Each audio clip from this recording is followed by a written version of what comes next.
और गायत्री मंत्र का उच्चारण जो लेडीज नहीं कर सकती आप बोलते हैं, और घर में अगर हवन वगैरह हो रहा है तो गायत्री मंत्र पढ़ सकते हैं?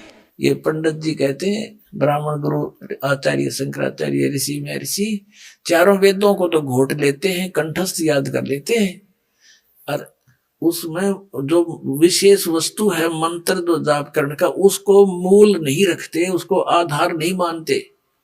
ऋग यजुः साम अथर्व भाख है, उनको तो बोलते रहते हैं चारों वेदों को, और जा में मूल नाम नहीं रखे, मंत्र को आधार नहीं मानते वो लोग। जैसे हमारे को मूर्ख बना रखा था इन्होंने, ब्रह्म गायत्री, एक गायत्री मंत्र दे रखा था, गायत्री मंत्र, और वो यजुर्वेद अध्याय नंबर 36 का मंत्र नंबर 3 है, एक श्लोक है, और उसका आगे ओम ही न खुद ला दिया। यह भी गलती कर रखी है, क्योंकि भगवान कोई बालक थोड़ा ही है, उसने कसर छोड़ दी ओम लाने की। नमस्कार दोस्तों, स्वागत है आपका हमारी आज की फिर से एक और नई आध्यात्मिक ज्ञान चर्चा वाली वीडियो में। आज हम एक और नई आध्यात्मिक ज्ञान चर्चा लेकर आए हैं दो संतों के बीच में, जिसमें एक तरफ है अनुदाचार्य जी महाराज और दूसरी तरफ है संत रामपाल जी महाराज। आज की वीडियो छोड़कर बिल्कुल भी कहीं मत जाइएगा, क्योंकि आज की वीडियो में अनुदाचार्य जी महाराज जी की भरी सभा में उनकी एक शिष्या ने बहुत ही महत्वपूर्ण सवाल किया है। उन्होंने यह सवाल किया है कि महाराज जी, जब हम घर पर हवन करते हैं तो क्या उसमें गायत्री मंत्र का जाप कर सकते हैं? क्या गायत्री मंत्र के साथ हवन कर सकते हैं बोलकर? और साथ ही उन्होंने यह भी क्वेश्चन पूछा है कि जो ओम नमः शिवाय मंत्र है, तो क्या महिलाएं उस ओम का जाप कर सकती हैं ओम नमः शिवाय के साथ? आज हम इस टॉपिक को लेकर जानेंगे अनुदाचार्य जी महाराज जी और संत रामपाल जी महाराज जी के विचार। वीडियो अंत तक अवश्य देखिए। पहले जानते हैं अनुदाचार्य जी महाराज जी के विचार। राधे राधे गुरु जी। ये बताइए, गाजर के हलवे और पेठे का भोग कान्हा जी को लगता है कि नहीं? भाई पेठे का तो भोग लगता है, गाजर के हलवा के कुछ लोग मान्यता है कि गाजर नहीं खाते, गाजर नहीं खाते, कारण है तो कुछ लोग नहीं खाते पर कुछ लोग खाते हैं, भोग भी लगता है। कुछ लोग नहीं लगाते, कुछ लोग लगाते हैं, सबकी अपनी अपनी अलग अलग मानसिकता है, मान्यता है। और गायत्री मंत्र का उच्चारण जो लेडीज नहीं कर सकती आप बोलते हैं, और घर में अगर हवन वगैरह हो रहा है तो गायत्री मंत्र पढ़ सकते हैं? जो आपने गुरु मंत्र लिया होगा उस मंत्र से ही हवन कर लो, श्रेष्ठ मंत्र है वो। गायत्री मंत्र वेद मंत्र है, और गायत्री मंत्र वही पढ़ सकता है जिसका यज्ञोपवीत संस्कार हुआ हो। तो वो गायत्री मंत्र इसलिए जिसका यज्ञोपवीत होता है वही करता है।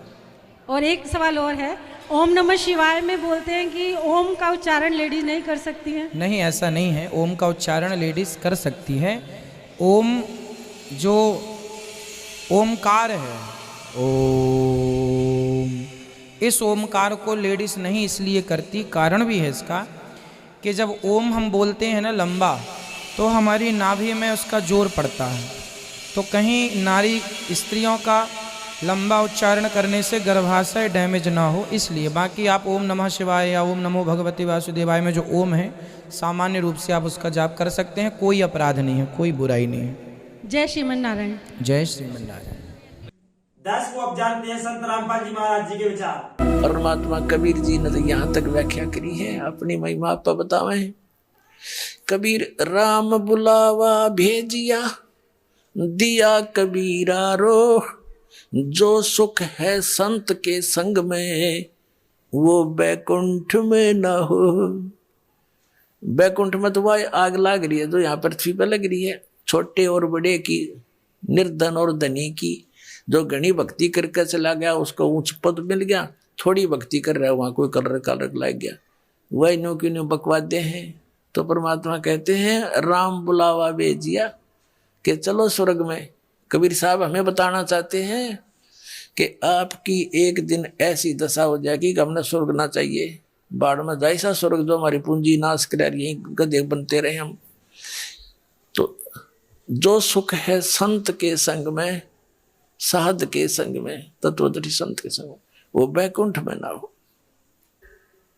अब कहते परानंदनी पारख लीजे, मूल मंत्र ओम अंग्रे, गायत्री गलतान जान है सोहम सुरती सुहंगरे। अब इसमें उक सतनाम के मंत्र का भी बताया है। गरीबदास जी कह रहे हैं कि चारों वेदों को पढ़ ले, और एक ओम नाम जाप कर ले, उन चारों वेदों के पढ़ने का इतना लाभ नहीं जितना ओम नाम के जाप का है।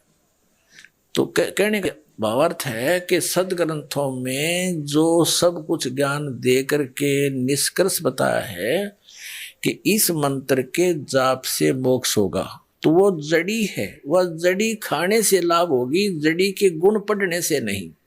गुणों को पढ़ने से तो ज्ञान होगा कि इसमें ये लाभ है, ये यही एक जड़ी है, इतना। तो फिर कहते हैं रग यदु साम ये अथर्व भाखें, अर्ता में नाम मूल नहीं राखें। ये पंडित जी कहते हैं, ब्राह्मण गुरु आचार्य शंकराचार्य ऋषि में ऋषि चारों वेदों को तो घोट लेते हैं, कंठस्थ याद कर लेते हैं, और उसमें जो विशेष वस्तु है मंत्र जो जाप करने का, उसको मूल नहीं रखते, उसको आधार नहीं मानते। रग यदु साम अथर्व भाखें, उनको तो बोलते रहते हैं चारों वेदों को, और जा में मूल नाम नहीं रखें, मंत्र को आधार नहीं मानते वो लोग। जैसे हमारे को मूर्ख बना रखा था इन्होंने, ब्रह्म गायत्री, एक गायत्री मंत्र दे रखा था, गायत्री मंत्र, और वो यजुर्वेद अध्याय नंबर 36 का मंत्र नंबर 3 है, एक श्लोक है, और उसका आगे ओम ही न खुद ला दिया। यह भी गलती कर रखी है, क्योंकि भगवान कोई बालक थोड़ा ही है, उसने कसर छोड़ दी ओम लाने की। जब ज्ञान भगवान ने दे रखा है, ये मानते वेदों का ज्ञान भगवान ने दिया परमात्मा, तो परमात्मा ने जो अक्षर लिख दिया उसमें एडिशन और घटाने की जरूरत नहीं, आवश्यकता नहीं। वो मूर्ख है उसमें कोई और कोई ऐड करे या उसमें तो काटे पीटे।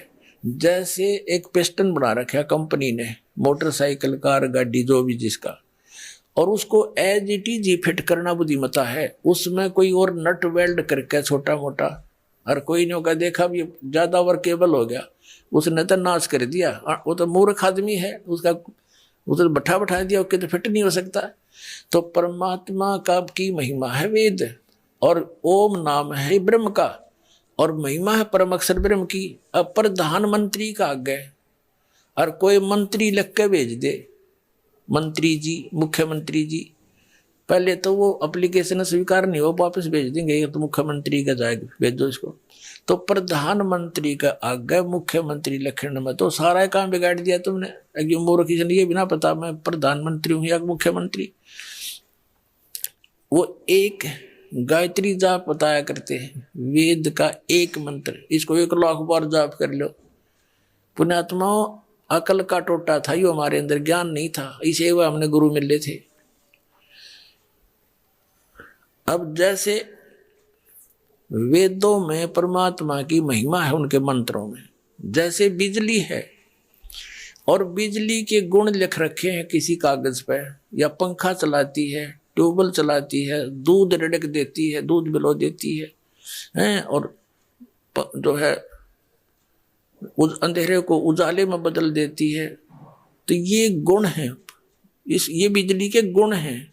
और उसकी कोई चौपाई बना ले, उसका कोई दोहा बना ले या कविता बना ले उसकी, और उसने गाए जा कि 1 लाख बार पढ़ लो इसने, पर तू पंखा चलाती है, तू दूध भी रड़क देती है, नीचे से जल निकाल देती है, अंधेरे को उजाले में बदल देती है, मंड्याए रहे, 1 लाख बार पढ़ ले और कनेक्शन ले वह नहीं। वो तो ज्ञान कराता है, वो गुणों की जो बुक है कि बिजली में ये गुण है, और वो गुण प्राप्त होंगे तो उस समय जब आप कनेक्शन ले लोगे। अब कनेक्शन लेने के बाद वो गुण तो याद रखने पड़ेंगे कि ये पंखा इस बटन से चलेगा, और मोटर इससे चलेगा, और एसी इससे चलेगा, और भाई कूलर इससे चलेगा। वो गुण तो याद रखने पड़ेंगे, लेकिन कनेक्शन बिना लाभ मिले को नहीं। तो पुण्यात्माओं, जो गायत्री मंत्र है यू तो एक मंत्र है, एक श्लोक है, इसमें तो 18,000 के आसपास मंत्र है 3-4 वेदों के।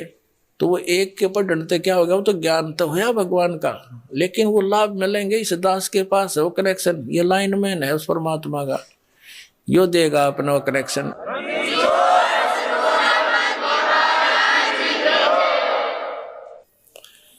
उसके लिए बताते हैं, अजपा जाप जपो निस्वास रे, जीत चलो जम जंग रे, गरीबदास दर्शन देवा की देख बुया चतवंगरे। गरीबदास जी कह रहे हैं कि अजप्पा जाप जपो निस्वासर, जो सतनाम का आपको दे रखा मंत्र वो अजप्पा जाप है, श्वास उश्वास से जाप करना होता है। और जीत चलो जम जंग रे, इस काल के साथ ये युद्ध जीत चलो इस सतनाम के हथियार से। और गरीबदास दर्शन उस परमात्मा के देख के होया मन चत भंग रे। कहता मैं तो आश्चर्य में पड़ गया, भगवान कोई और था, हम मान किसको रहे थे। तो पुण्यात्माओं इसमें कहा कि मन मान सरोवर गंगरे, जहां का बिछड़ा तहां मिलाऊं, सुनो शब्द पर संगरे। तो आज का जो सत्संग प्रारंभ हुआ था कि आप इस नमक की मार्केट के बोरियों में और उस बूरा की मंडी को छोड़कर आ गए नमक की मंडी में। यहां आप बूरा का जो है टेस्ट खोज रहे हो, ये उसी मार्केट में ले चलूंगा आपको जहां पर वो टेस्ट आपको प्राप्त होगा, वो सर्व सुख प्राप्त होगा। इस दास के पास वो ओरिजिनल साधना है, इसको ग्रहण करो, अपना कल्याण कराओ। सत साहिब सत सत।